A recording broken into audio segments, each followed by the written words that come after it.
કૃષ્ણ કથા એટલે કૃષ્ણના નામ, રૂપ, ગુણ, લીલા ના શ્રવણ, કીર્તન, સ્મરણ બંને થાય તો ઉત્તમ, પરંતુ બેમાંથી કોઈ એક પણ વૈષ્ણવને એના મુકામે પહોંચે. બંને થાય તો ઉત્તમ, પણ જો બે ન થઈ શકે તો કૃષ્ણ સેવા ની અવેજીમાં કૃષ્ણ કથા એટલે કે કૃષ્ણના નામ, રૂપ, ગુણ, લીલા અને શ્રવણ, કીર્તન ને સ્મરણ ત્રણે એ કરી શકાય અને એ રસ્તે પણ શ્રી કૃષ્ણ સુધી પહોંચી શકાય, શ્રી કૃષ્ણ પ્રેમની પ્રાપ્તિ થઈ શકે. અને એક રીતે આપણે જોઈએ તો કૃષ્ણ સેવા કરવા માટે શરીરની પણ જરૂર પડે, મન બુદ્ધિની જરૂર પડે, શરીરની પણ જરૂર પડે. ઉંમર જતા એમ પણ થાય કે શરીર કદાચ પહોંચી ન વળે, જે કે નિત્ય સેવાનો ક્રમ આપણે નક્કી કર્યો હોય આપણાથી ન થઈ શકે. બને તો કદાચ ક્યારે શ્રવણ પણ ન થઈ શકે, કાન નબળા પડ્યા હોય તો ઉંમર વધવાની સાથે. બોલવામાં તકલીફ પડતી હોય તો કીર્તન પણ ન થઈ શકે કદાચ. અને અહીંયા કીર્તનનો અર્થ કીર્તન કરવા એવો નથી, પ્રભુનું નામ કોઈ પણ રીતે લઈ શકે. કીર્તનનો અર્થ અહીંયા જરા વિશાળ લેવાનો છે. એનો અંગ્રેજી શબ્દ વાપરું તો ચેન્ટિંગ, એની પ્રકાર. અષ્ટાક્ષર મંત્ર એ પણ કીર્તન છે, અષ્ટાક્ષર મંત્રનો જાપ. કીર્તન પણ કદાચ ન થઈ શકે, પરંતુ જ્યાં સુધી આપણે જીવીએ ત્યાં સુધી સ્મરણ તો અચૂક થઈ શકે. તો કૃષ્ણ સેવા કદાચ ન થઈ શકે, કોઈ આપત્તિ કાળ આવ્યો હોય, ઇવન સૂતક પડ્યું હોય, ત્યારે પણ કૃષ્ણ સેવા આપણાથી નથી થઈ શકતી. અશક્ત બની ગયા ત્યારે પણ નથી થઈ શકતી. પણ કૃષ્ણ કથા અને એમાંય કૃષ્ણ સ્મરણ તો જીવનના અંત સુધી આપણો સાથ આપે છે. તો કૃષ્ણનું સ્મરણ એ કદાચ કૃષ્ણની ઉત્તમમાં ઉત્તમ સેવા છે. કૃષ્ણ સુધી પહોંચવાનો માર્ગ કૃષ્ણ સ્મરણ, એનું નામ, રૂપ, ગુણ અને લીલાનું સ્મરણ. તો સ્મરણ આપણને છેક સુધી પહોંચે છે. પૂજ્ય શ્રી ઇન્દિરા બેટીજીના જીવનનો એક પ્રસંગ છે જે એમણે કહ્યો હતો, ઘણી વખત કહ્યો હશે એમના પ્રવચનોમાં. એમના એક વૈષ્ણવ હતા વડોદરામાં, એમના અંતરંગ વૈષ્ણવ, અંતરંગ સેવક માદા પડ્યા. ઉંમર થઈ ઘણી બધી, બેન ડોશીમાં માદા પડ્યા. લાગ્યું કે મરણ પથારી જ છે, પથારી વશ થઈ ગયા, સેવામાં પહોંચી ના શકે. જીજી એમને મળવા પધાર્યા, આશીર્વાદ આપવા માટે પધાર્યા. ત્યારે એમણે એ ડોશી માએ એમને કહ્યું કે જીજી, મારો શું અપરાધ થયો કે મારાથી સેવા છૂટી? તે જીજીએ કહ્યું કે ડોશીમાં, તમે આખું જીવન સેવા કરી, બરાબર છે, પણ તમે સેવાનો મર્મ ન સમજ્યા. તમે ખાટલામાં પડ્યા પણ આવી અશક્ત દશામાં પણ સ્મરણ તો કરી જ શકો. જે નવધા ભક્તિની વાત છે એમાં સ્મરણનું બહુ મોટું મહત્વ છે.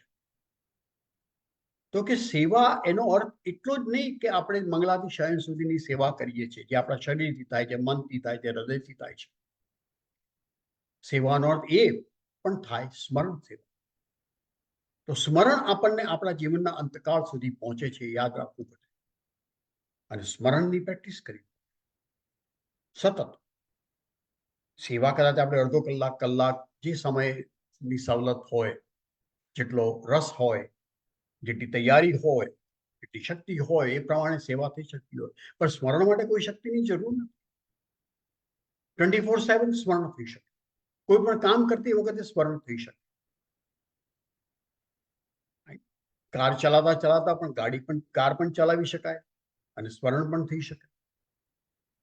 રાઈટ? એના માટે કોઈ રેડિયો વગાડવાની કે કોઈ ટેપ સાંભળવાની જરૂર નથી. એમને મનમાં પણ સ્મરણ થઈ શકે. સ્મરણ ગમે ત્યાં થઈ શકે, કોઈ પણ સંજોગોમાં થઈ શકે, આપણી કોઈ પણ પરિસ્થિતિમાં થઈ શકે. અને 24/7 કલાક થઈ શકે, 7 દિવસ થઈ શકે. એ યાદ રાખવાની જરૂર છે.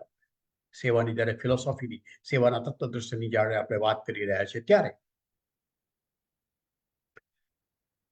તો આ બેમાંથી એક પણ વૈષ્ણવને એના મુકામે પહોંચાડે છે, એ હકીકત છે.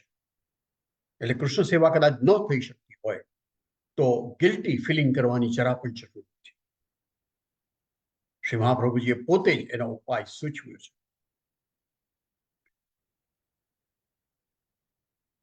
વૈષ્ણવોની તકલીફ એ છે,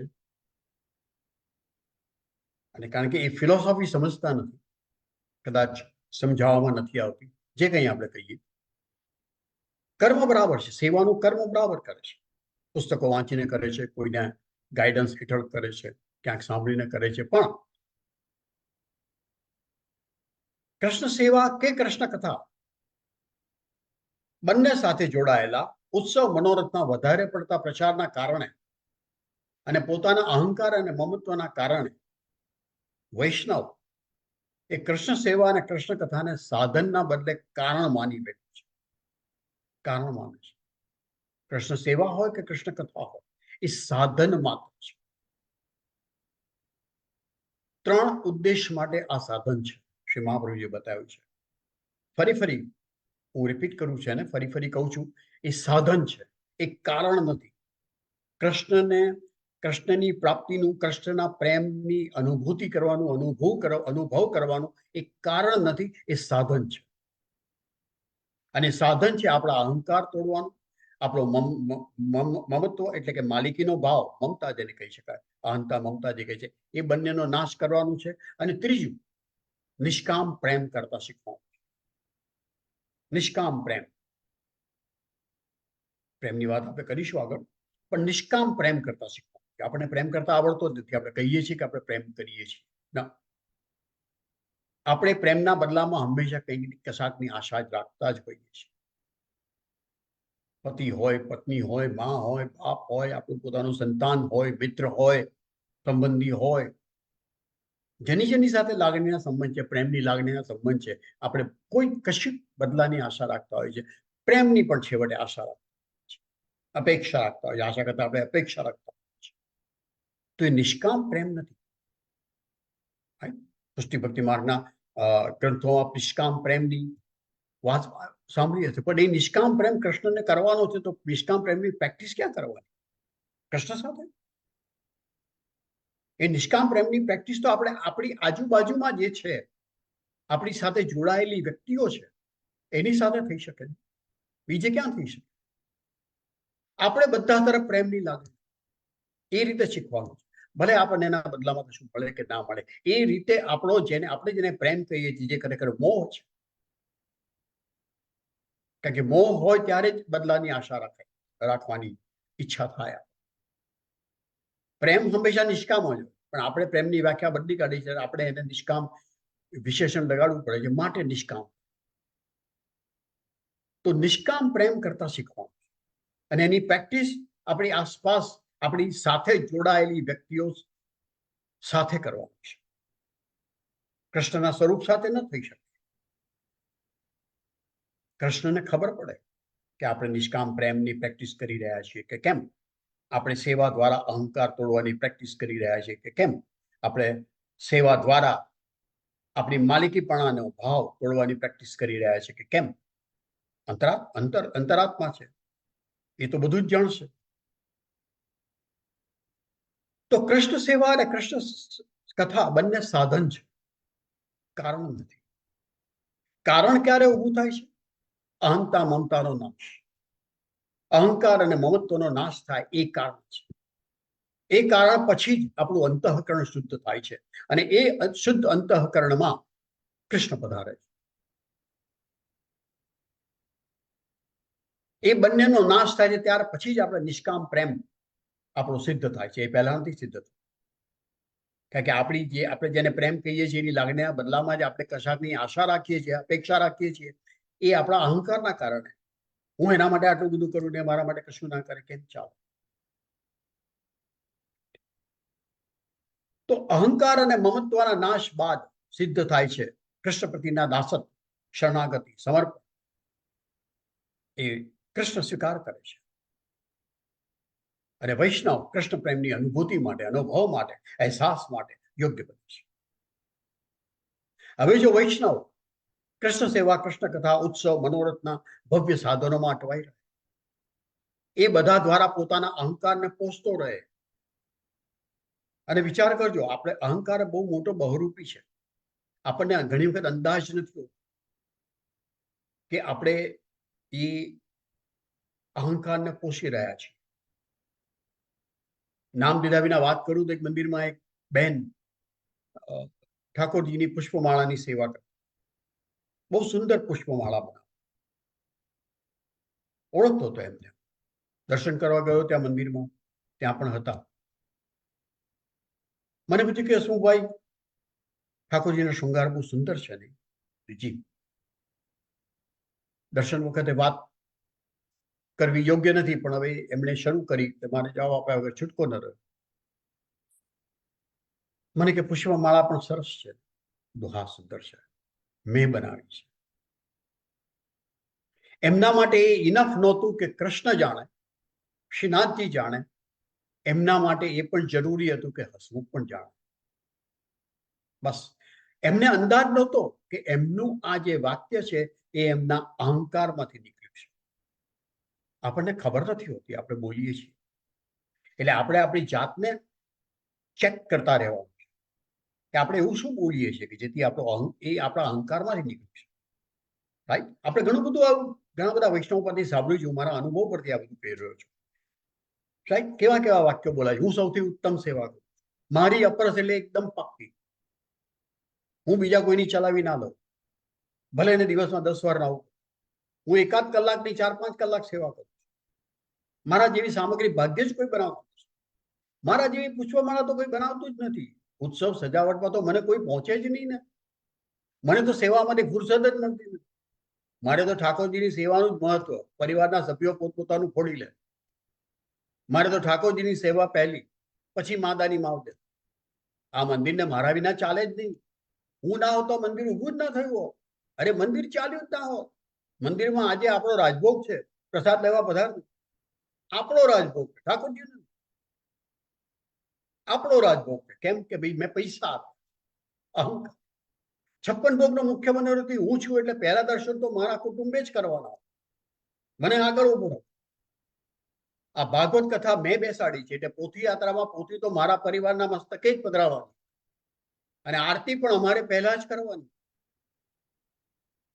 મારા જેવો સત્સંગ કોઈ કરાવે જ નહીં.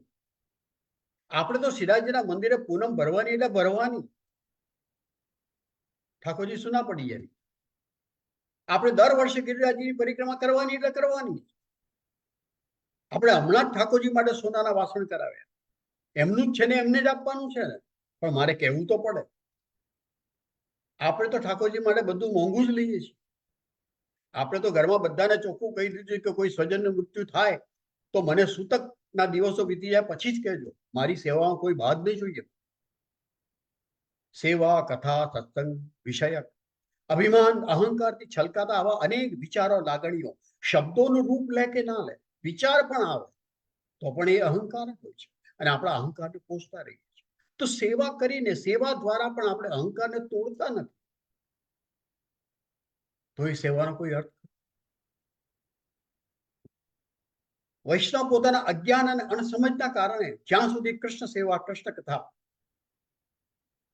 ને કૃષ્ણ પ્રેમ મેળવવાનું કારણ જે માનતો રહે છે, ત્યાં સુધી એને સાધન માનીને પોતાની શુદ્ધિ કરવાનું એને સૂઝતું નથી. પોતાના અહંકાર અને મમત્વનો નાશ કરવાનો સૂઝતું નથી. ઉલટું એ પોતાની કૃષ્ણ સેવા, કૃષ્ણ કથાની પ્રવૃત્તિમાંથી અહંકાર વધારતો રહે છે. અને આ કારણે વૈષ્ણવ એમ વિચારે છે કે સેવા કે કથા કેવી રીતે ઉત્તમ કરવી, એની રીતમાં એ પારંગત, નિપુણ થતો જાય છે, પ્રોસેસમાં એક્સપર્ટ થતો જાય છે. આ બરાબર થવું જોઈએ, આ શૃંગાર થવા જોઈએ, આ જ ભોગ આવવો જોઈએ, આ જ પીછવાઈ જોઈએ, જારીજી આમ જ પધરાવા. આપણે બધા જ આ બધી વાતો કરતા હોઈએ છીએ. વૈષ્ણવની વાતમાં હોય છે શું? અરે પ્રોસેસ ઓરિએન્ટેડ વૈષ્ણવ બની જાય છે. સાધન યોગ્ય રીતે વાપરીને રિઝલ્ટ ઓરિએન્ટેડ બનતો. રિઝલ્ટ શું લાવવાનું? અહંકાર અને મમત્વનો નાશ કરવાનો છે, નિષ્કામ પ્રેમ કરતા શીખવાનું છે. આ 3 જ રિઝલ્ટ લાવવાના છે અલ્ટિમેટલી. આ જન્મમાં ના આવે તો આવતા જન્મમાં, એના મળે તો પછીના જન્મ. વૈષ્ણવ એ હકીકત ભૂલી જાય છે કે પ્રોસેસ ઓરિએન્ટેડ વ્યક્તિ મેથડમાં મેથડની મથામણમાં જ અટવાયેલો રહે છે, ચોખલીઓ ને ચોવટીઓ બની જાય છે, અપરસ બરાબર થઈ કે નહીં એની ચિંતા વધારે કરે છે. કૃષ્ણને પ્રેમ કેવી રીતે કરવો, નિષ્કામ આજુબાજુને નિષ્કામ પ્રેમ કેવી રીતે કરવો, એમાં નથી આગળ વધારતો અને રિઝલ્ટ ઓરિએન્ટેડ લક્ષ્ય સાધનાર બની શકે. તો કૃષ્ણ સેવા અથવા કૃષ્ણ કથાના ઉત્તમ સાધનનો સમજ વિનાનો પ્રોસેસ ઓરિએન્ટેડ ઉપયોગ વૈષ્ણવને ફાયદાકારક રહેતો. બરાબર યોગ્ય રીતે સેવા કરતા હોય તો પણ આપણે ક્યાંય પહોંચતા નથી. તો એક હકીકત યાદ રાખવી જરૂરી છે કે અહંકાર જેમ ઓછો થતો જાય, માલિકીપણાનો ભાવ એટલે કે મમત્વ જેમ ઘટતું જાય, હું જે ગતિએ અદ્રશ્ય થતો જાય અને જે ગતિએ મારું પણ અદ્રશ્ય થતું જાય, એટલી ગતિએ આપણે કૃષ્ણ તરફ આગળ વધી શકીએ. કૃષ્ણ પ્રેમનો અનુભવ કરવા માટે આપણી યોગ્યતા કેળવી છે. સૌથી અગત્યની વાત છે કૃષ્ણ પ્રેમ અનુભવ કે કૃષ્ણ સાક્ષાત્કાર ક્યારે માત્ર સાધનથી પ્રાપ્ત થતા. એ પ્રાપ્ત થાય છે તો માત્ર ને માત્ર કૃષ્ણની કૃપા થકી જ આપણે યોગ્ય જરૂર બનવું પડે છે.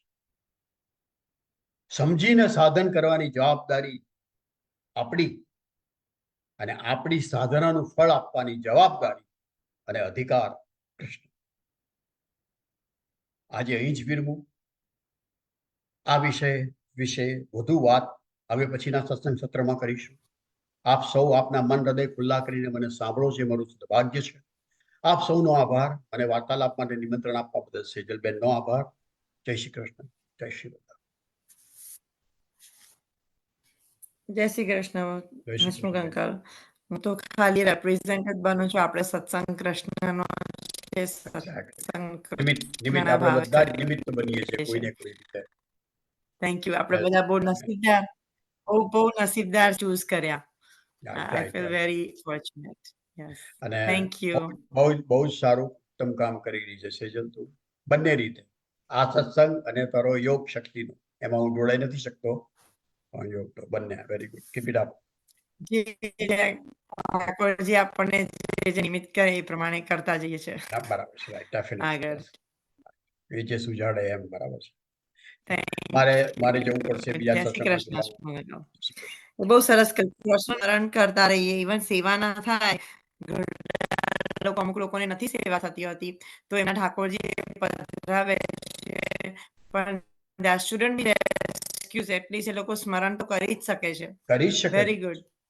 Definitely any time. અને હું નથી કહેતો, હસમુખ શાહ નથી કહેતો, શ્રી મહાપ્રભુજીએ કહ્યું છે ભક્તિવર્ધિની ગ્રંથમાં. જય શ્રી કૃષ્ણ.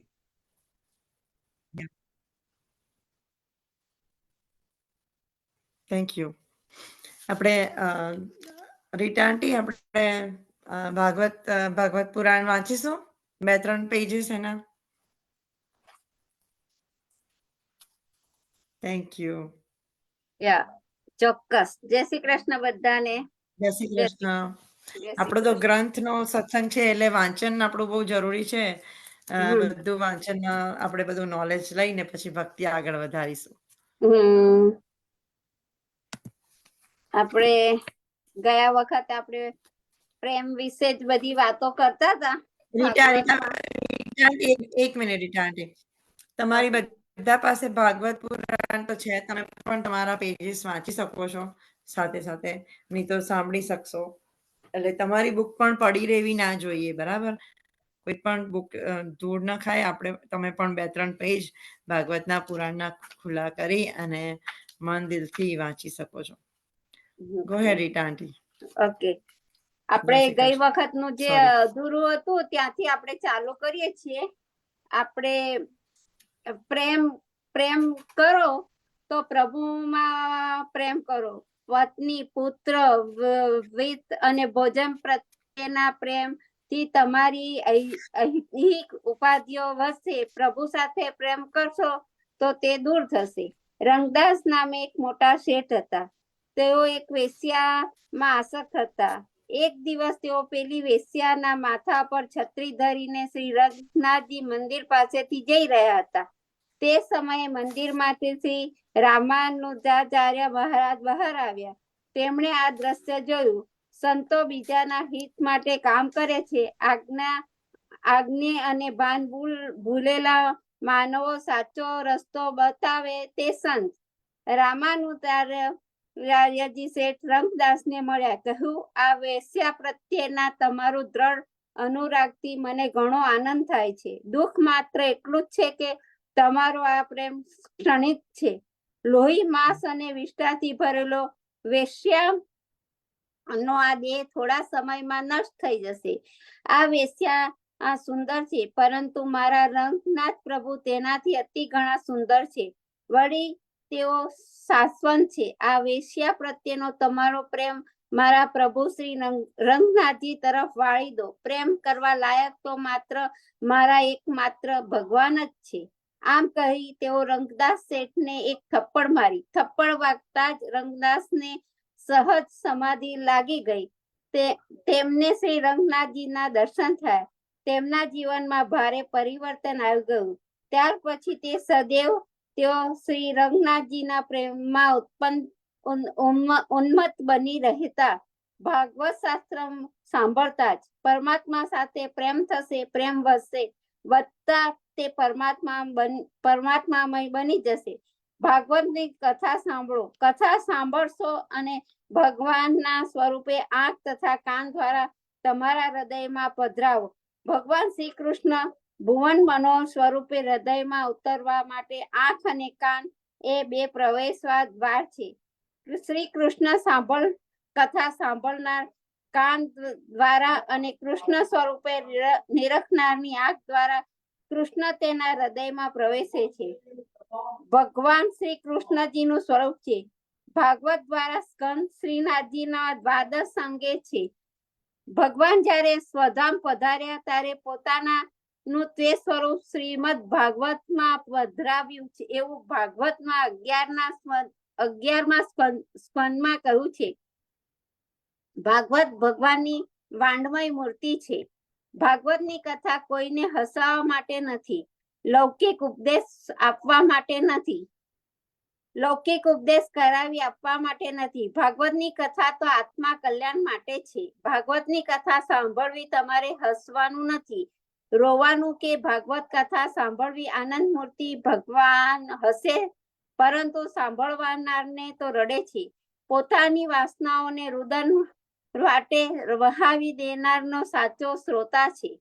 ભગવાન પ્રત્યેના પ્રેમથી રહિત શુષ્ક હૃદયમાં શોક જાગૃત કરે તે સુખદેવજી, હૃદયને નિર્મળ બનાવે તે ભાગવત કથા, હૃદયને નીચોવીને નાખી તેમાં રહેલા પાપ અને તાપ રૂપી બધો મેલ આંખ દ્વારા વહાઈ નાખે તે સાચો શ્રોતા. શ્રીમદ ભાગવતમાં શ્રવણની સદગતિ મળે છે. ધંધુકારી અને ગોકર્ણ કથા આ સત્યને નિર્વિદાપણે સાબિત કરે છે. તુંગભદ્રા નદીના કિનારે એક ગામ હતું. તેમાં આત્મદેવ નામે એક બ્રાહ્મણ રહેતો હતો. તેની પત્નીનું નામ ધંધુલી. આત્મદેવ પવિત્ર હતા. ધંધુલી સ્વભાવે ક્રૂર, મલિન મનોવૃત્તિ અને ઝઘડાળુ હતી. બ્રાહ્મણ દંપતીને નિસંતાન હતા. અનેક વ્રત જપ કર્યા છતાં સંતતિ ન મળી. આથી આત્મદેવે આત્મહત્યા કરવાનો નિશ્ચય કર્યો. આત્મદેવ વનમાં ગયા. ત્યાં એક મહાત્માનો મેળાપ થયો. મહાત્માએ તેમના દુઃખનું કારણ પૂછ્યું. સંતતિના અભાવે દુઃખી હોય આત્મહત્યા કરવા માટે પોતે વનમાં આવ્યો છું તેવું આત્મદેવે કહ્યું. મહાત્માએ કહ્યું, સર્વેશ્વર સર્વાત્મા નિશ્ચિંતા કરિષ્યતિ. બધું ભગવાનની ઈચ્છા પ્રમાણે જ થાય છે અને ભગવાન જે કરે તે જીવના ભલા માટે જ કરે છે. ઠાકોરજીએ તને પુત્ર ના આપ્યો તેમાં તારી ભલાઈ છે. માટે આ બાબતમાં હઠાગ્રહ રાખી પુત્ર પ્રાપ્તિ માટે પ્રયત્ન કરવો નકામો છે. પુત્ર પ્રાપ્તિ થતા તું દુઃખી થઈશ. ઈશ્વરે તને જે સ્થિતિમાં રાખ્યો છે તેમાં સંતોષ માની ભગવત ભજન કરવામાં તારું શ્રેય છે. મહાત્માએ દુષ્ટ અંત દ્વારા આત્મદેવને આ વાત સમજાઈ. સંત એકનાથજીને લાયક પત્ની મળી હતી. આથી વિઠ્ઠલનાથજી મંદિરમાં જઈ આવી લાયક પત્નીને પોતાને આપવા માટે તેઓ વિઠ્ઠોબાનો ઉપકાર માનતા હતા. સંત તુકારાત્માને કર્કશા પત્ની મળી હતી. તેઓ પણ ભગવાનના મંદિરમાં જઈ આવી કર્કશા પત્નીને પોતાને આપવા માટે વિઠ્ઠોબાનો ઉપકાર માનતા હતા. એકનાથજીએ પત્નીનો નહીં પરંતુ સત્સંગ મળ્યો તે માટે અને તુકારામને કર્કશા પત્ની મળવાથી પોતે તેનામાં આસક્ત બની ન રહે તે માટે નરસિંહ મહેતાની પત્ની મૃત્યુ પામી અને નરસિંહ મહેતાને કહ્યું, ભલું થયું, ભાગી જંજાળ, સુખે ભક્ષુ શ્રી ગોપાળ. મનુષ્યને સૌથી વધુ આસક્તિ પત્ની પ્રત્યે હોય છે. આ ત્રણેય સંતોનો દ્રષ્ટિબિંદુ સમજો. પત્ની અનુકૂળ મળે કે પ્રતિકૂળ, પત્ની જીવતી રહે કે મૃત્યુ પામે, કોઈ પણ પરિસ્થિતિમાં સાચા સંતને તો પ્રભુનો અનુગ્રહ જ દેખાય છે. વૈષ્ણવ તે છે કે જે કોઈ પરિસ્થિતિમાં પરમાત્માની કૃપાનો અનુભવ કરે છે. આત્મદેવને પુત્ર જોઈતો હતો. શાસ્ત્રમાં કહ્યું છે કે અપુત્રસ્ય ગતિ નાસ્તિ. વાત સાચી છે, પુત્ર વગર સદગતિ ન મળે, પરંતુ નામ નરકમાંથી તારે તે પુત્ર દુઃખના દાવાનળમાં નાખે તે પુત્ર નહીં. પુત્ર હોવા માત્રથી જ સદગતિ મળતી હોય તો લગભગ બધાને ઘેર પુત્ર હોય છે. પછી તો બધાને વિના પ્રયાસે સદગતિ મળી જવી જોઈએ, પરંતુ એવું નથી. સદગતિ મળે છે માણસ પોતાના સત્કર્મથી. માનવ પોતે જ પોતાના આત્માનો ઉદ્ધાર કરી શકે છે. ગીતાજીમાં સ્પષ્ટ કહ્યું છે,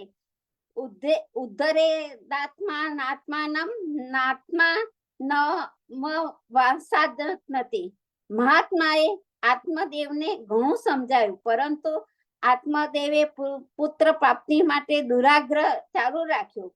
દુરાગ્રહ એટલે વિવેકનો અભાવ. પુત્ર ન મળે તો પોતે આત્મહત્યા જરૂર કરશે એવો દુરાગ્રહ તેને રાખ્યો. ઉદારચિત્તે મહાત્માએ તેને એક ફળ આપ્યું. કહ્યું, આ ફળ તારી સ્ત્રીને ખવડાવજે. તે એ ખાતા તેને એક લાયક પુત્ર અવતરશે.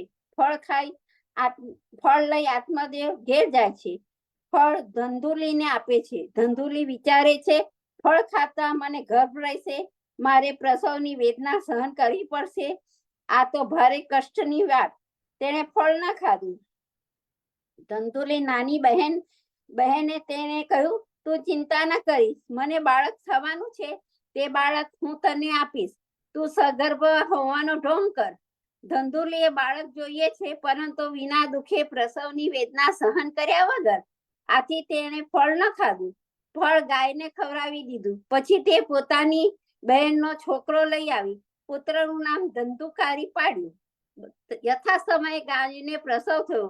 ગાયના કાન વાળું પરંતુ મનુષ્યાકારનું બાળક તેને થયું. તેનું નામ ગોકર્ણ રાખવામાં આવ્યું.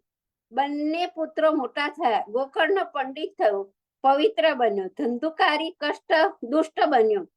માનવકાય એ જ તુંગભદ્રા. જીવાત્માએ આત્મદેવ કુતર્ક કરનારી બુદ્ધિ ધંધુલી છે. દ્વિધાવૃત્તિ ધરાવતી ધંધુલીએ મહાત્માને આપેલું વિવેક રૂપી ફળ ન ખાધું. ધંધુલીની નાની બહેન એટલે માનવ વમન બુદ્ધિ અને મનની સલાહ લીધી. તેમને મનની સલાહ ન લેશો. મન કહે તેમ ન કરશો. સલાહ લો તો સદગુણીની લેજો. તેઓ જેમ કહે તેમ ન વર્તજો. ધંધુલી એ વિવેક રૂપી ફળ ગો એટલે ઇન્દ્રિયોને ખવડાવ્યું. પરિણામે વિવેક, જ્ઞાન અને ભક્તિનો સત્કર્મી ગોકર્ણનો જન્મ થયો. ધંધુકારી મોટો થયો અને 5 વેશ્યાઓના ફંદામાં ફસાયો. શબ્દ, સ્પર્શ, રૂપ, રસ અને ગંધ એ 5 વિષયોનો 5 વેશ્યાઓ છે. સુજી સાવધાન કરે છે, 5 વિષયોમાં ન ફસાશો. ધંધુકારી ફસાયો તો દુરાચારી બન્યો. પુત્ર ના દુરાચરણ જોઈ આત્મદેવને આંખ ઉઘડી. મહાત્મા ઉપદેશથી જે જ્ઞાન ન મળ્યું તે ઠોકર ખાઈ મેળવ્યું. પોતાના અનુભવ થી જ્ઞાન મેળવે તે પશુ, બીજાના અનુભવથી જ્ઞાન મેળવે તે માનવ. આત્મદેવને થયું આના કરતા તો હું વાંઝ્યો રહ્યો હોત તો સારું. ધંધુકારીએ બધી સંપત્તિ વાપરી નાખી. હવે તો એ માત પિતાને મારવા પણ લાગ્યો. બંને ઘણા દુઃખી થયા. હવે ગોકર્ણ પિતાને ઉપદેશ આપે છે. વૈરાગ્યનું સ્વરૂપ સમજાવે છે.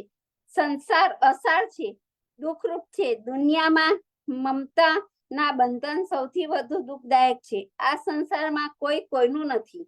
તમારે પુત્ર કે નથી તમારી પત્ની, બધા સ્વાર્થના સગા છે. માટે મમતાનો ત્યાગ કરો અને હવે તમે વનમાં જઈને નિવાસ કરો.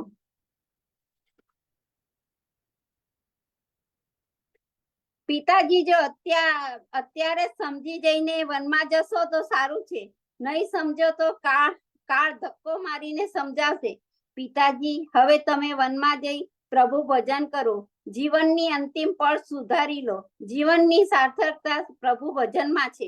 આત્મદેવ સમજ્યા. ગંગા કિનારે આવ્યા. પ્રભુ ભક્તિમાં મન પરોવ્યું. એકાગ્રતા સિદ્ધ કરી. સંસાર પ્રત્યે આસક્તિ છૂટી. ભગવાન પ્રત્યે ભાવ પ્રગટ્યો. હવે ગોકર્ણ લાગ્યું કે જો પોતે ઘરમાં રહેશે તો ધંધુકારીના વર્તનથી પોતાનું મન પણ અશાંત બનશે. તેથી તેઓ પણ ઘર છોડી વનમાં ચાલ્યા ગયા. ધંધુકારી નિરંકુશ બની ગયો. વેશ્યાઓને રાજી રાખવા તે ચોરી કરવા લાગ્યો. તેણે રાજાને ઘેર પણ ચોરી કરી. રાજાના ખજાનામાંથી રત્નજડિત આભૂષણો લાવી તેણે વેશ્યાઓને આપ્યા. વેશ્યાઓ વિચારવા લાગી, રાજાના રત્ન ભંડારમાંથી મળેલા આ આભૂષણો પકડાઈ જશે તો રાજા આપણને સજા કરશે. માટે આપણે ધંધુકારીને મારી નાખીએ. પણ પાંચોએ મળી ધંધુકારીને દોરડાથી બાંધ્યો અને ગળામાં ફાંસો નાખ્યો. પરંતુ અતિશય પાપી એવો ધંધુકારીએ મોત ન આવ્યું. આથી વેશ્યાઓએ તેના મુખમાં સળગતા અંગારા નાખ્યા. છેવટે તે મરી ગયો. આવી જ રીતે અંતકાળે પંચેન્દ્રિય જીવાત્માને મારે છે ત્યારે તે તરફડી મરે છે. વેશ્યાઓએ ધંધુકારીના શરીરને દાટી દીધું. તેને અગ્નિ સંસ્કાર પણ ન કર્યો. પોતાના કુકર્મના કફળ રૂપે ધંધુકારીને પ્રેત બન્યો. પાપી હોય તે મર્યો પછી પ્રેત બને. પુણ્યશાળી પ્રભુપદ પામે છે. ગોકર્ણે ધંધુકારીના મૃત્યુના સમાચાર સાંભળ્યા. ગમે તેઓ પણ પોતાનો ભાઈ, તેમણે ગયાજીમાં જે ધંધુકારીનું શ્રાદ્ધ કર્યું. પરંતુ આવા મહાપાપીનો ઉદ્ધાર શ્રાદ્ધ કરવાથી પણ થતો નથી. શ્રાદ્ધ કરી ગોકર્ણ ઘેર આવ્યો. રાત્રે તેમણે કોઈના રુદનનો અવાજ સંભળાયો. પાપ કરતા મનુષ્ય હસે છે. પાપનું ફળ ભોગવતી વખતે રડે છે. રુદન કરતા પ્રેત ગોકર્ણ પૂછે છે, તું કોણ છે? શા માટે રડે છે? પ્રેતે જવાબ આપે છે, હું તમારો ભાઈ ધંધુકારી છું. મારા અગણિત પાપને કારણે હું પ્રેત યોનિ પામ્યો છું. મારી મુક્તિ માટે તમે ગયાજીમાં શ્રાદ્ધ કર્યું. પરંતુ એવા અનેક શ્રાદ્ધ કરશો તો પણ મારા જેવા પાપીને મુક્તિ નહીં મળે. ગયા શ્રાદ્ધ સતે નાપી મુક્તિ કતર્મે ન ભવિષ્યતિ. ગોકર્ણમાં વિચારમાં પડ્યા, ભાઈની મુક્તિ માટે શું કરું? પ્રાતઃકાળે ભગવાન સૂર્યનારાયણને અર્ઘ્ય આપતા તેમણે પૂછ્યું, મહારાજ, મારા ભાઈનો ઉદ્ધાર થાય તેવો કોઈ માર્ગ મને બતાવો. આગળ વાંચ્યું કે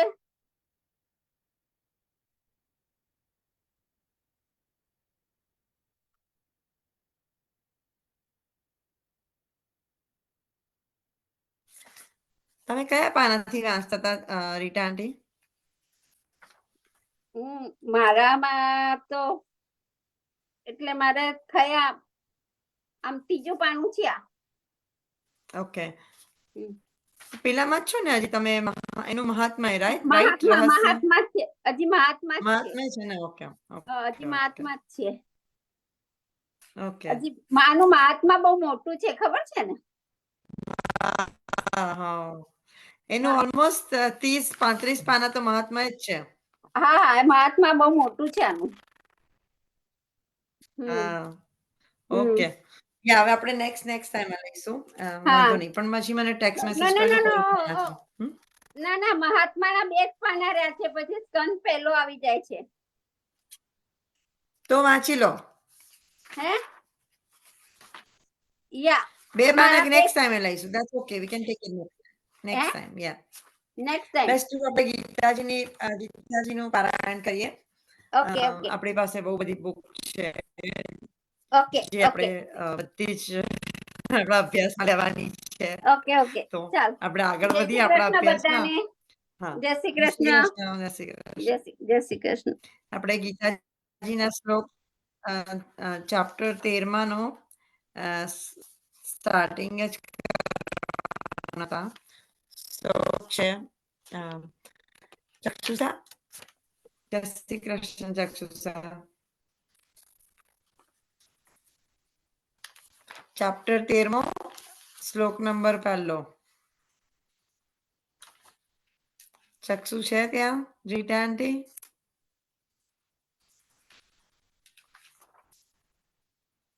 જય Shri Krishna Chakshusha. Can you unmute yourself? આપું 1 મિનિટ છે ચક્ષુ. હા, એક જ second. No, she's on, but I think એનું મ્યુટ પર છે. Oh she is on. Okay Yeah, just let her know કે મ્યુટ પર છે. ચક્ષુ. ઓકે, આપું મારો ફોન એને આપું. આવીશ લે.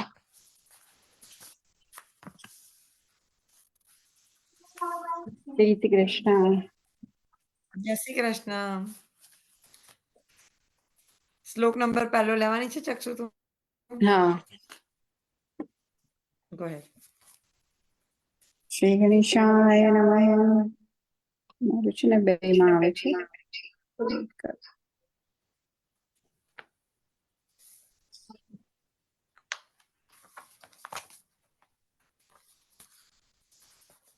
અનમ્યુટ હોય તો ચાલુ કરજો.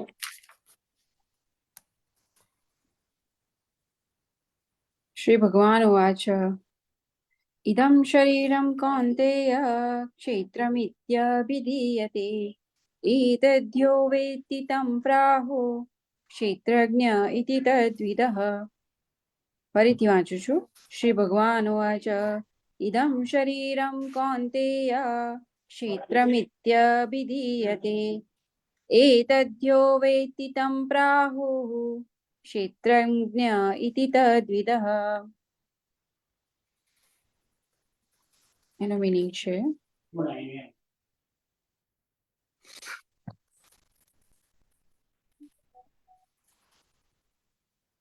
અર્જુને કહ્યું કે હે કૃષ્ણ, હું પ્રકૃતિ તથા પુરુષ, ભોક્તા, ક્ષેત્ર તથા ક્ષેત્રનો જ્ઞાતા તેમજ જ્ઞાન તથા જ્ઞેય વિશે જાણવા ઈચ્છું છું. પૂર્ણ પુરુષોત્તમ પરમેશ્વર બોલ્યા કે હે કુંતી પુત્ર, આ શરીર ક્ષેત્ર કહેવાય છે.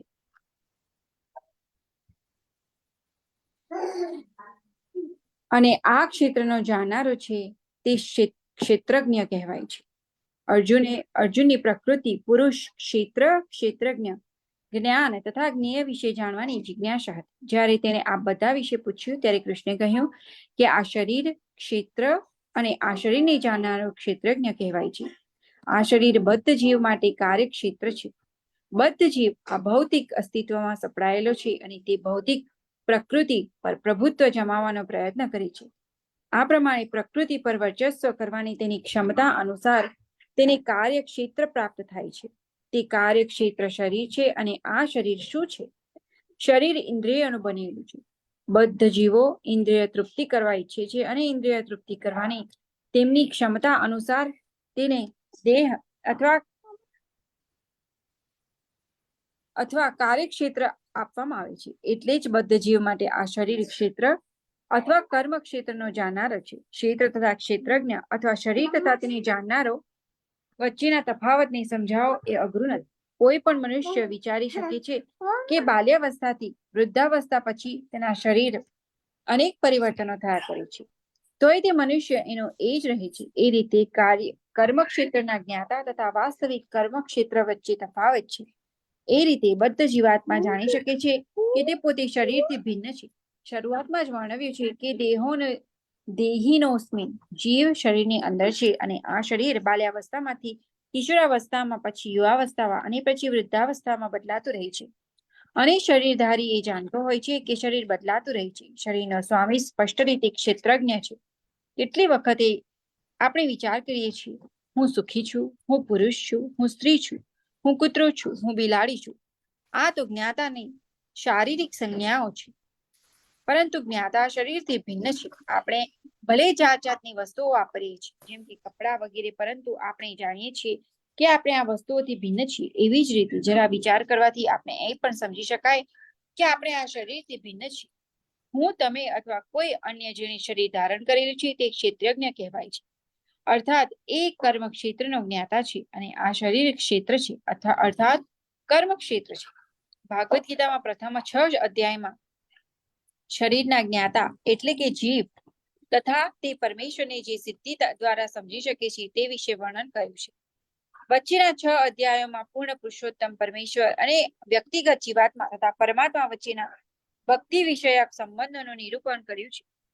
પૂર્ણ પુરુષોત્તમ પરમેશ્વર સર્વોપરી સ્થિતિ અને વ્યક્તિગત જીવનની ગૌણ અર્થાત અધીનસ્થ સ્થિતિની નિશ્ચિતપણે વ્યાખ્યા કરવામાં આવે છે. જીવો સર્વ સંજોગોમાં આધીન તાબેદાર હોય છે, પરંતુ તેમની વિસ્મૃતિને લીધે તેઓ દુઃખ ભોગવી રહ્યા છે. જ્યારે સત્કર્મો દ્વારા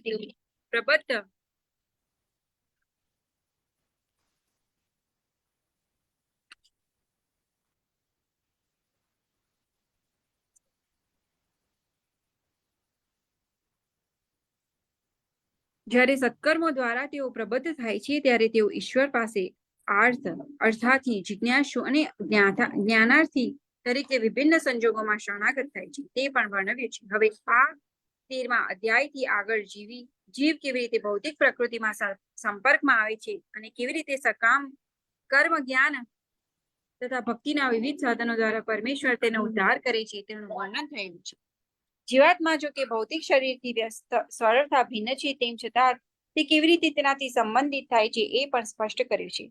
એટલે આ 13મા અધ્યાયની અંદર આ ફર્સ્ટ શ્લોકમાં જ્યારે કૃષ્ણ ભગવાન અર્જુન પૂછે છે જુદા જુદા વિષયો વિશે, ત્યારે કૃષ્ણ ભગવાન કહે છે કે આપણું આ શરીર ક્ષેત્ર છે અને આપણો જીવ એક ક્ષેત્રજ્ઞ છે. આપણું શરીર અને આપણો જીવ બે ભિન્ન છે. આપણા શરીર ના આવરણમાં, આપણી બુદ્ધિના આવરણને લીધે આપણને શરૂઆતમાં ખબર નથી પડતી, પણ જેમ જેમ આપણે આગળ વધતા જઈએ છીએ ત્યારે આપણને ખબર પડવા માંડે છે કે આ બે વસ્તુ જુદી જુદી છે. જય શ્રી કૃષ્ણ. સાચી વાત છે. જય શ્રી કૃષ્ણ. બહુ સાચી વાત છે. અને પછી આપણામાં ધીમે ધીમે જેમ જેમ આપણે ડેવલપમેન્ટ થતા જઈએ છે આપણી મન બુદ્ધિ, એમ એમ આપણને એવું ભાન પણ આવે છે કે આપણે ક્યાં છે, કોના છે અને શા માટે છે. રાઈટ. શ્લોક નંબર 2. જયશ્રીબેન. જય શ્રી કૃષ્ણ. જયશ્રીબેન.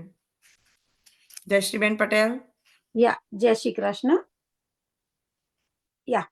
લઉં છું. જય શ્રી કૃષ્ણ. જય શ્રી કૃષ્ણ. ક્ષેત્રક્ષ ચાપિમં વિદ્ધિ સર્વક્ષેત્રેષુ ભારત ક્ષેત્રજ્ઞ યોજ્ઞાનમ યતજ્ઞાનમ મતમ મમ. જેનો અનુવાદ છે, હે ભારત, તારે જાણવું જોઈએ કે હું પણ સર્વ શરીરોનો જ્ઞાતા છું અને આ શરીર તથા તેના જ્ઞાતાને જાણી લેવાને જ જ્ઞાન કહેવામાં આવે છે. આ મારું મંતવ્ય છે.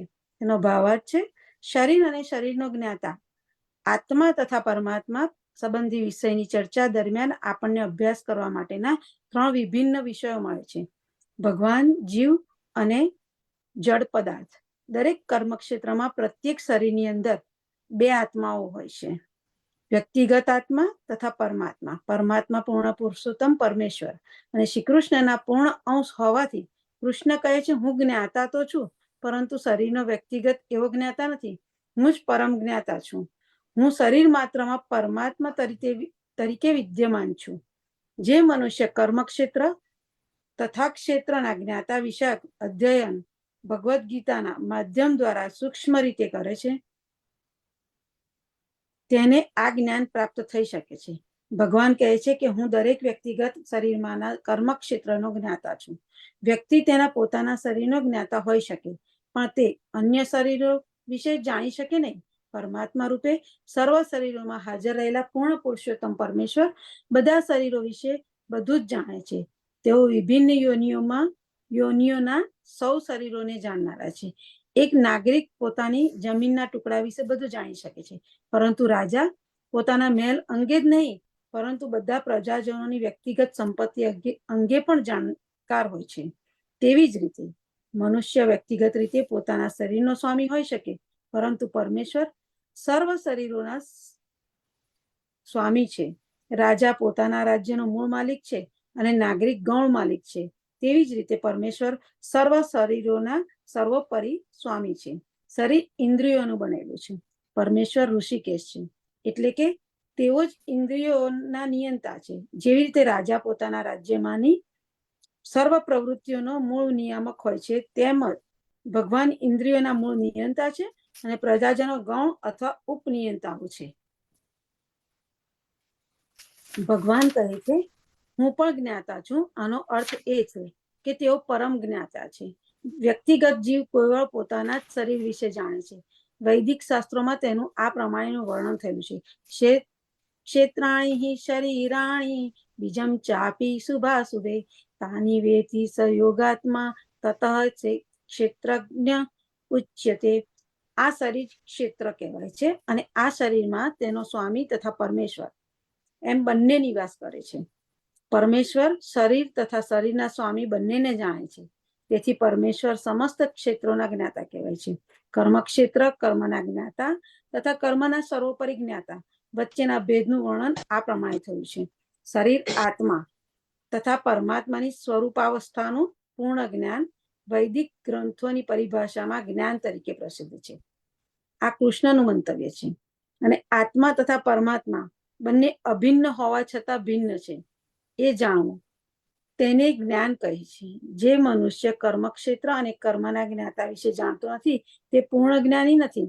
મનુષ્ય પ્રકૃતિ પુરુષ એટલે કે પ્રકૃતિના ભોગતા અને ઈશ્વર એટલે કે પ્રકૃતિ તથા વ્યક્તિગત જીવનું નિયમન કરનાર અથવા તેમની ઉપર વર્ચસ્વ ધરાવનાર ની સ્વરૂપ સ્થિતિ વિશે જાણવું જોઈએ. તેણે આ ત્રણેયની વિભિન્ન કાર્યક્ષમતા અંગે ગૂંચવાડો કરવો ન જોઈએ. મનુષ્ય ચિત્રકાર ચિત્ર અને ચિત્ર મૂકવાના આધાર સ્થાન વિશે ગોટાળો કરવો ન જોઈએ. આ ભૌતિક જગત કે જે કર્મનું ક્ષેત્ર છે તે પ્રકૃતિ છે અને આ પ્રકૃતિનો ભોગતા જીવ છે અને આ બંનેની ઉપર સર્વોપરી નિયંતા પરમેશ્વર છે.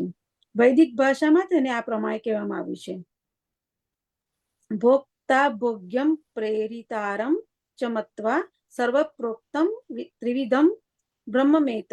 બ્રહ્મના ત્રણ સ્વરૂપ છે. પ્રકૃતિ કર્મક્ષેત્ર તરીકે બ્રહ્મ છે તથા જીવ એટલે કે વ્યક્તિગત આત્મા પણ બ્રહ્મ છે, કે જે ભૌતિક પ્રકૃતિ પર નિયંત્રણ કરવાનો પ્રયત્ન કરે છે અને આ બંનેના નિયંતા પણ બ્રહ્મ છે, પરંતુ તેઓ વાસ્તવિક નિયંતા છે. આ અધ્યાયમાં એ પણ સમજાવવામાં આવશે કે બંને જ્ઞાતાઓમાંથી એક અચ્યુત છે અને બીજો ચ્યુત છે, એટલે કે અર્થાત પતનને પાત્ર છે. એટલે કે એક ઉપરી છે તો બીજો આધીન છે. જે મનુષ્ય બંને ક્ષેત્રજ્ઞોને એક સમાન સમજે છે તે ભગવાનના કથનનો વિરોધ કરે છે, કારણ કે ભગવાને અહીં સ્પષ્ટ રીતે કહ્યું છે કે હું કર્મ ક્ષેત્રનો જ્ઞાતા પણ છું. જે મનુષ્ય દોરીને સર્પ માની લે છે તે જ્ઞાતા નથી. શરીરો તો અનેક પ્રકારના છે અને શરીરોના માલિકો પણ જુદા જુદા હોય છે. દરેક વ્યક્તિગત જીવની પ્રકૃતિ પર પ્રભુત્વ કરવાની પોતાની વૈયક્તિક ક્ષમતા હોય છે. તેથી શરીરો ભિન્ન ભિન્ન હોય છે, પરંતુ ભગવાન તો બધામાં નિયંતા તરીકે વિદ્યમાન હોય છે જ. ચ શબ્દ અર્થ સૂચક છે, કારણ કે તે સમસ્ત શરીરોનો નિર્દેશ કરે છે. શ્રીલ બલદેવ વિદ્યાભૂષણનું એ મંતવ્ય છે.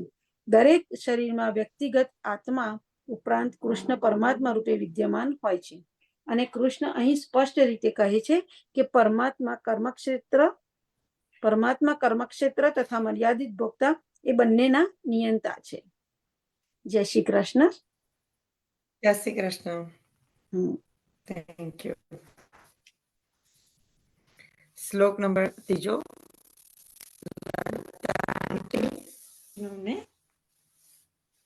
સંભળાય છે સજલ? જય શ્રી કૃષ્ણ. હા, સંભળાય છે. તતઃ ક્ષેત્રમ યત ચ યાદક ચ યધિકારી યતઃ ચ યત સ ચ યહ યત ભાવઃ ચ તત સમાસેન મે ક્ષણ. આ શ્લોક બહુ ફાઇન, બહુ સરસ શ્લોક છે, સાંભળવા જેવો છે. હવે તું મારી પાસેથી અનુવાદ. હવે તું મારી પાસેથી સર્વ વિશે સંક્ષેપમાં સાંભળ કે કર્મક્ષેત્ર એટલે શું છે, તેનું બંધારણ કેવી રીતનું છે, આમાં ક્યાં ક્યાં ફેરફાર થાય છે, આ ક્યાંથી ઉત્પન્ન થાય છે, અને આ કર્મક્ષેત્રને જાણનારો કોણ છે, અને તેનો પ્રભાવ કેવો છે. ભાવાર્થ: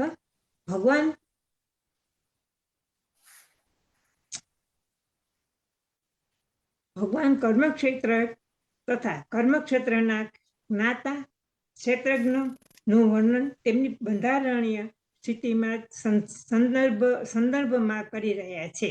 મનુષ્ય એ જાણવાનું હોય છે કે આ શરીર કેવી રીતે બન્યું છે, આ શરીર કયા પદાર્થમાંથી બન્યું છે, તે કોના નિયંત્રણ હેઠળ બન્યું કાર્ય કરી રહ્યું છે, તેમાં કેવી રીતે પરિવર્તનો થતા રહે છે, તે પરિવર્તનો ક્યાંથી આવે છે, તેના કારણો ક્યાં છે. વ્યક્તિગત આત્માનું અંતિમ ધ્યેય શું છે, અને વ્યક્તિગત આત્માનું સાચું સ્વરૂપ કેવું છે. મનુષ્ય એ પણ જાણવું જોઈએ કે વ્યક્તિગત જીવંત આત્મા તથા પરમાત્મા વચ્ચે તફાવત શું છે, તેમના વિભિન્ન પ્રભાવ શા છે, તેમની શક્તિઓ કઈ છે વગેરે. આ સર્વ બાબતોની સ્પષ્ટ સમજણ માટે મનુષ્ય પૂર્ણ પુરુષોત્તમ પરમેશ્વર દ્વારા કરાયેલા વર્ણનોમાંથી સીધી આ ભગવદ્ ગીતાને સમજી લેવી જોઈએ. પરંતુ મનુષ્ય પ્રત્યેક શરીરમાં નિવાસ કરનારા પરમાત્માને વ્યક્તિગત જીવ સાથે એકરૂપ માનવાની ભૂલ ન થઈ જાય તે માટે સાવચેત રહેવું જોઈએ. આ તો સમર્થ તથા અસમર્થન જે સરખા બતાવવા જેવું છે. જય શ્રી કૃષ્ણ. સર્વ વૈષ્ણવને જય શ્રી કૃષ્ણ. શ્લોક નંબર 4, હર્ષિતા આંટી.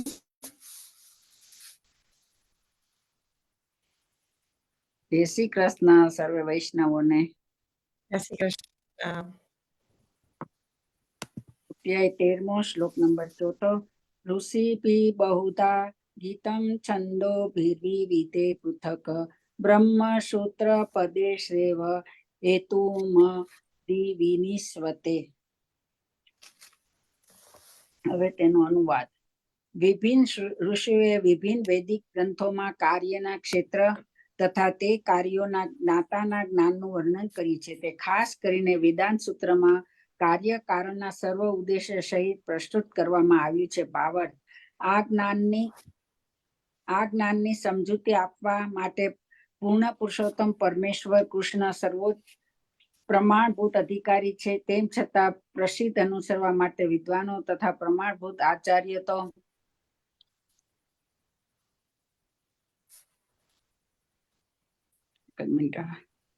જાય છે.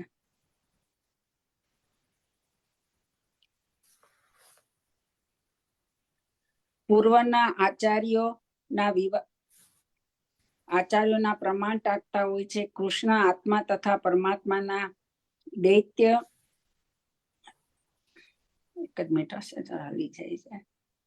અત્યંત વિવાદાસ્પદ વિષયનું સ્પષ્ટીકરણ વેદાંત નામના શાસ્ત્રના સંદર્ભ કરી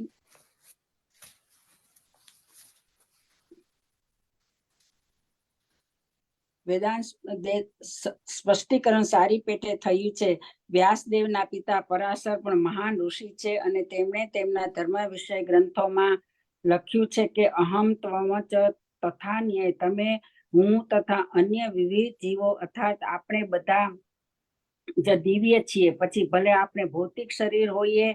હમણાં આપણે આપણા ભિન્ન કર્માનુસાર 3 પ્રાકૃત ગુણોની યોજનામાં પતિત થયેલા છીએ. આમ હોવાથી કેટલાક લોકો ઉચ્ચતર કક્ષામાં છે અને કેટલાક નિમ્નતર પ્રકૃતિમાં છે. આ ઉચ્ચતર તથા નિરંતર પ્રકૃતિનું અસ્તિત્વ અજ્ઞાનને કારણે હોય છે અને અનંત જીવ રૂપે પ્રગટ થાય છે, પરંતુ પરમાત્મા અચ્યુત છે અને ત્રણેય પ્રાકૃત ગુણોના સંસર્ગ દોષથી રહિત છે તથા દિવ્ય છે. એવી રીતે મૂળ વેદોમાં ખાસ કરીને કઠોપનિષદમાં આત્મા, પરમાત્મા તથા શરીર વચ્ચેનો તફાવત દર્શાવવામાં આવ્યો છે.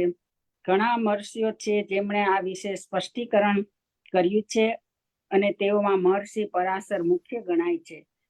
છન્નોદોપી શબ્દ વિવિધ વૈદિક ગ્રંથોનું સૂચન કરે છે કે ઉદાહરણ યજુર્વેદની શાખારૂપ તૈત્તિરીય ઉપનિષદ પ્રકૃતિ, જીવ તથા પૂર્ણ પુરુષોત્તમ પરમેશ્વર વિશે વર્ણન કરે છે. પૂર્વ કહેવામાં આવ્યું છે તેમ ક્ષેત્ર એ કર્મ કરવાનું ક્ષેત્ર છે અને ક્ષેત્રજ્ઞ એ બે પ્રકારના છે, વ્યક્તિગત જીવાત્મા અને પરમ પુરુષ. તૈત્તિરીય ઉપનિષદમાં જણાવ્યા પ્રમાણે બ્રહ્મ પૂછ પ્રતિષ્ઠા અર્થાત પરમેશ્વરની શક્તિનું પ્રગટીકરણ અન્નમય રૂપે થાય છે, જેનો અર્થ છે કે અસ્તિત્વ માટે અન્ન પર નિર્ભર રહેવું. બ્રહ્મનો આ ભૌતિકવાદી સાક્ષાત્કાર છે. અન્નમાં પરમ બ્રહ્મનો સાક્ષાત્કાર કર્યા પછી પ્રાણાયામય રૂપે મનુષ્ય સજીવ લક્ષણો કે જીવનના રૂપોમાં પરમ બ્રહ્મનો સાક્ષાત્કાર કરી શકે છે. જ્ઞાનમય રૂપમાં આ સાક્ષાત્કાર સજીવ લક્ષણોથી આગળ વધીને ચિંતન, અનુભવ તથા ઈચ્છા શક્તિ સુધી વિસ્તરે છે. ત્યાર પછી બ્રહ્મના ઉચ્ચતર સ્તરનો સાક્ષાત્કાર થાય છે, જે વિજ્ઞાનમય રૂપ કહેવાય છે, જેમાં જીવના મન તથા જીવનરૂપી લક્ષણોને જીવથી ભિન્ન તારવવામાં આવે છે. આ પછીની આનંદમય અવસ્થા સર્વોપરી છે, જેમાં સર્વસ્થા આનંદમય પ્રકૃતિનો સાક્ષાત્કાર થાય છે. આ પ્રમાણે બ્રહ્મ સાક્ષાત્કારથી 5 અવસ્થાઓ છે, જે બ્રહ્મ પુચ્છમ કહેવાય છે. આમાંની પ્રથમ 3 અન્યમય, પ્રાણમય તથા જ્ઞાનમય અવસ્થાઓ જીવોના કાર્યક્ષેત્ર સાથે સંબંધ ધરાવે છે. પરમેશ્વર આ સર્વ કાર્ય ક્ષેત્રોથી પર છે અને તેઓ આનંદમય કહેવાય છે. વેદાંત સૂત્રો પર પરમેશ્વરને આનંદ મયોદય સાત એમ કહી વર્ણવે છે. પૂર્ણ પુરુષોત્તમ પરમેશ્વર સ્વભાવે આનંદમય છે. પોતાના દિવ્ય આનંદને અનુભવવા માટે તેઓ વિજ્ઞાનમય, પ્રાણમય, જ્ઞાનમય અને અન્નમયમાં વિસ્તરે છે. કર્મના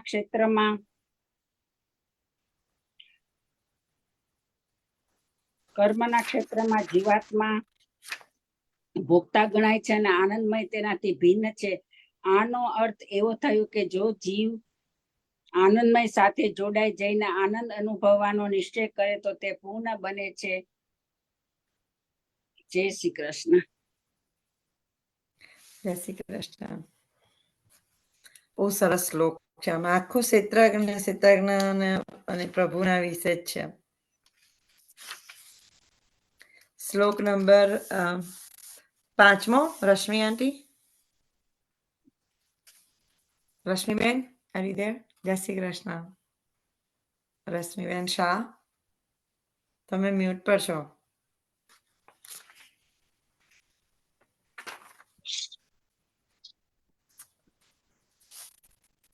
રશ્મિબેન, તમે મ્યુટ પર છો. We can see you, but we cannot hear you.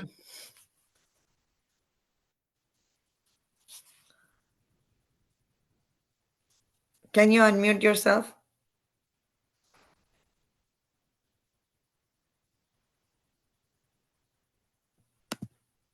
Okay, try now. Okay. સંભળાય? જય શ્રી કૃષ્ણ. Yes, જય શ્રી કૃષ્ણ. હાજી.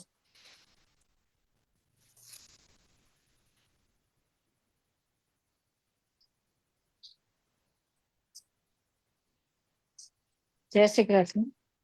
મહાભૂતાનિ અહંકારમ બુદ્ધિ અવ્યક્તમ એવં ચ ઇન્દ્રિયાણિ દશ એકમ ચ પંચ ચ ઇત્યગોચર. આનો અનુવાદ છે. 5 મહાભૂતો અને મિથ્યા અહંકાર, બુદ્ધિ અવ્યક્ત અને 10 ઇન્દ્રિયો તથા મન અને પાંચ ઇન્દ્રિયો અને વિષયો ઈચ્છા દેશ સુખ દુઃખ સંગાત ચેતના અને ધૈર્ય આ સર્વને સંક્ષેપમાં કર્યોના ક્ષેત્ર તથા તેમની આંતરક્રિયાઓ અને કહેવામાં આવે છે. મહર્ષિઓ વૈદિકે સૂક્તો અને વેદ સૂત્રોમાં પ્રમાણભૂત અને કથનોના આધારે જગતના ઘટક તત્વોને નીચે પ્રમાણે જાણી શકાય છે. પ્રથમ તો પૃથ્વી જળ અગ્નિ તથા આકાશ એવા પાંચ મહાતત્વો અને મહાભૂતોનો છે. પછી અહંકાર બુદ્ધિ તથા ત્રણેય ગુણ અવ્યક્ત અવસ્થામાં આવે છે. તે પછી નેત્ર કાન નાસિકા જીભ તથા ત્વચા આ જ્ઞાનેન્દ્રિયો આવે છે. અને પછી પાંચ કર્મેન્દ્રિયો છે અને વાણી પગ હાથ કંદા તથા જનેન્દ્રિય અને જ્ઞાનેન્દ્રિય આવે છે. અને પાંચ કર્મેન્દ્રિયો છે વાણી પગ હાથ ગુંદા તથા જનેન્દ્રિય અને તે પછી ઇન્દ્રિયોની ઉપર મન છે જેને અંદર રહેવાને કારણે આંતરિક ઇન્દ્રિય કહી શકાય છે. તેથી મન સહિત કુલ 11 ઇન્દ્રિયો હોય છે. 5 ઇન્દ્રિયો વિષયો હોય છે ગંધ સ્વાદ રૂપ સ્પર્શ તથા શબ્દ આ પ્રમાણે આ 24 તત્વોના સમૂહ કાર્યક્ષેત્ર કહેવાય છે. જો મનુષ્ય આ 24 તત્વોના સમૂહનો પૃથ્થકરણાત્મક અભ્યાસ કરે તો તે કાર્યક્ષેત્રને સારી રીતે સમજી શકે છે. ત્યાર પછી ઈચ્છા દેશ સુખ તથા દુઃખ આવે છે જે આંતરક્રિયાઓનો વિકાર છે અને સ્થૂળ દેહના 5 મહાભૂતો અને અભિવ્યક્તિઓ છે અને ચેતના તથા ધૈર્ય દ્વારા વ્યક્ત થતા જીવનના લક્ષણો અને સૂક્ષ્મ શરીર અર્થાત મન અહંકાર તથા બુદ્ધિનું પ્રકટીકરણો છે. આ સૂક્ષ્મ તત્વોનું કાર્ય ક્ષેત્રમાં સમાવેશ થાય છે. જય શ્રી કૃષ્ણ. જય શ્રી કૃષ્ણ. શ્લોક 12 સરસ. થોડું ડિસ્ટર્બન્સ આવતું હતું ને હા. પડઘા તો પડતા જય હતા. શ્રી કૃષ્ણ. હા એમાં પડઘા કેમ સંભળાય છે? પડતા હતા? હા ઈ જ કહું છું.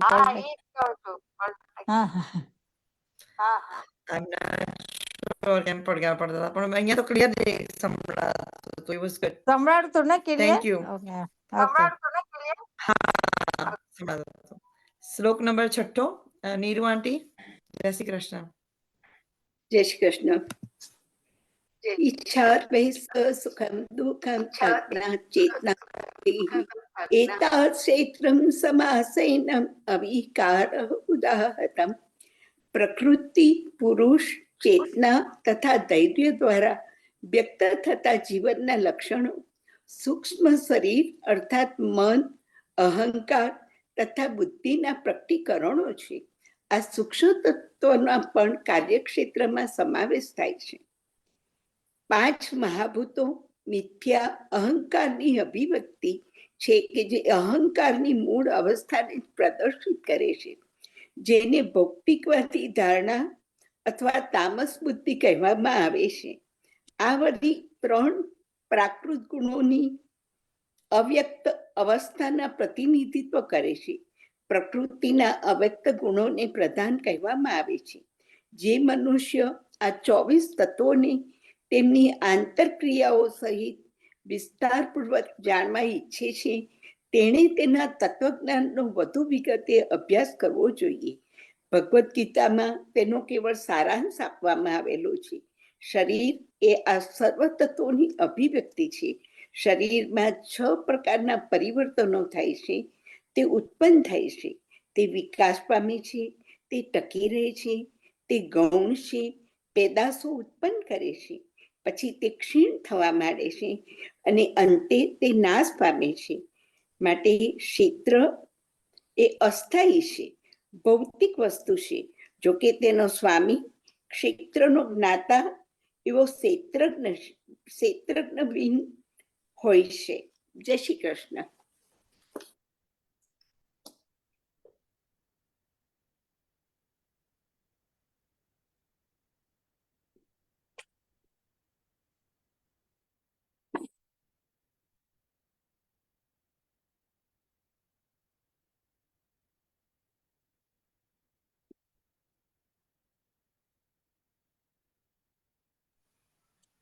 સોરી મારું મ્યુટ પર હતું. સોરી આપણે હવેના જે 4 શ્લોકો છે એના પછીના એ તો આખા બધા જોઈન્ટેડ કનેક્ટેડ છે. તો આપણે 4 શ્લોકને પછી નેક્સ્ટ ટાઈમ લઈશું ત્યારે ડિવાઇડેડ કરીને લઈશું. એક શ્લોક બ્રેક કરીને જ લઈશું, કારણ કે આખું 4 એકી સાથે સલંગ છે એટલે બહુ બધા પાના સાથે ભેગા થઈ જાય છે. પણ એનીવેઝ આજે ભજન અને કીર્તન કોણ ગાવશે? જયશ્રીબેન, તમે લેવાના છો? કોઈ ના લેતું હોય તો કોઈ છે? Does anybody wants to sing kirtan?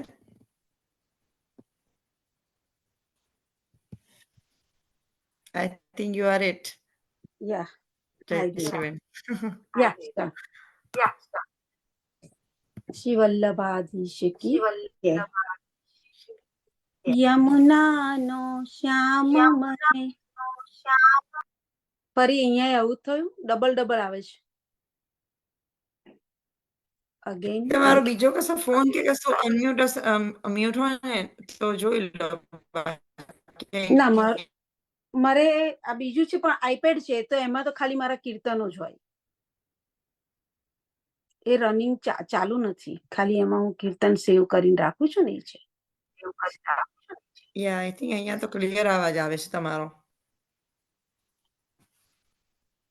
Shri યમુનાજીનો શ્યામ લાગે બહુ વાલો. ડબલ આવે છે. It's okay, everybody have same thing. Sejal, I think તારું 2 ચાલે છે તારામાં કશું? હા સેજલ, કદાચ એટલે આવતું હશે.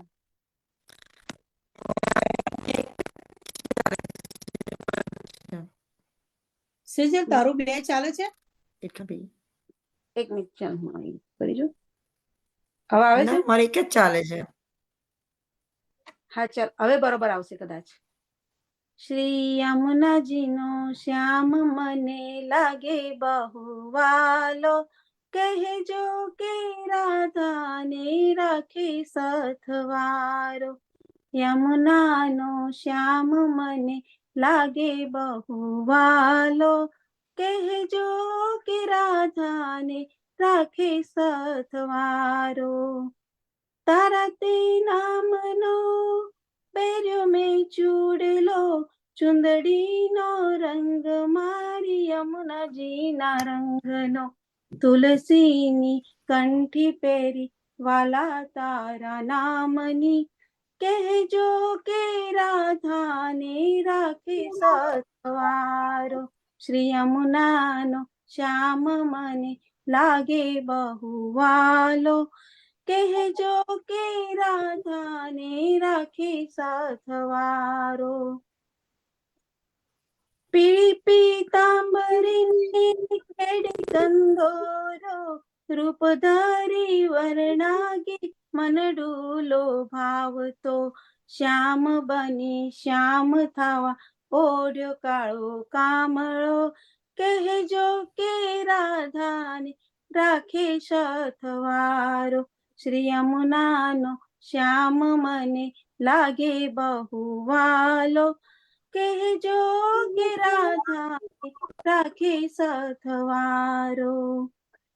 ઘાટે ઘાટે જપતે ફરું જપ તારા નામનો, પત્તે પત્તે પૂછતી ફરું રાધાના શ્યામનો.